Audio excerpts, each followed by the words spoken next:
Olona 50 mahery navita fiofanana vilogna ao amin'i Jesosy ny herinandro lasa teo. Ampafantatra ny tegna fotom-pampianarana eo agnivon'ny sekoly sabata, indrindra fa ny fampiarana ny pekady vaovao izay voizigna eo agnivon'ny sampagna sekoly sabata manomboka amin'ny taonga 2020 sy 2020 ary amin'ny tombo ny ampagnany ankizy eo amin'ny fiangonana sy ny tokantrano no tanjona tamin'io fiofanana io.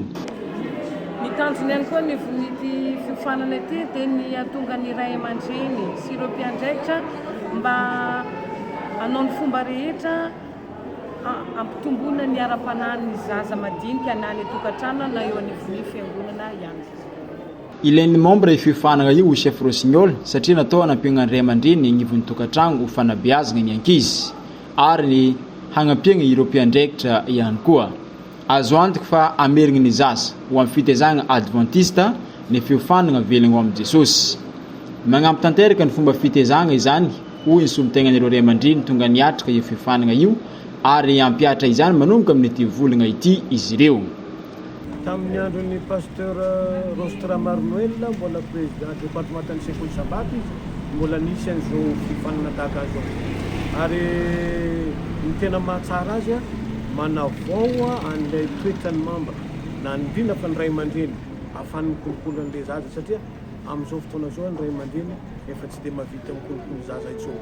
Ka io zany karazana fampitsahivana ny fikolokoloana an'ilay zaza, fikolokoloana ny finoana mba hitondra ny zaza ho lova ho any amin'ny fiainana maday. Raha aminakahy aloha tena azoko antoka satria mafy dia mafy ilay fampanantenana zany hoe mafy dia mafy ilay teny zay natao tao ho an'ny ray aman-dreny.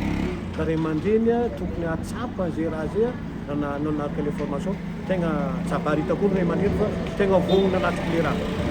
Tegna entiko hoe fa tsapako aloha fa tegna agnaovan'ny toetran'ny ray aman-dreny sabatan'olona ny zavatra zay natao tao raha amiko manokana.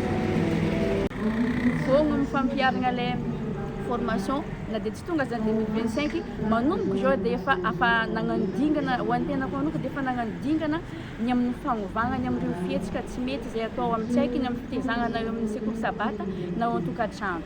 Na dia tsy tonga zany tonga 2025 afaka tombo tsara zegny ny formation izay atao afaka ampiarana avetrany satria ry zaza dia eo akaikitsika fogna manomboka. Ary vonina toraka izany ihany koa ireo tompon'andraikitra isaky ny fiangonana amin'ny fampiarana io fiofanana velogna ao amin'i Jesosy izay tadalana vaovao ho voizigna agnivon'ny sekoly sabata manomboka amin'ny taonga 2020 sy 2020 io. Vonina tanteraka zany zay ampiatra le lesona vaovao velogna ao amin'i Jesosy mba ho fampandrosoana ny sekoly sabata indrindra fa ny ara-panany ireo zanantsika ireo satria ireo zany no avy fiangonantsika zany.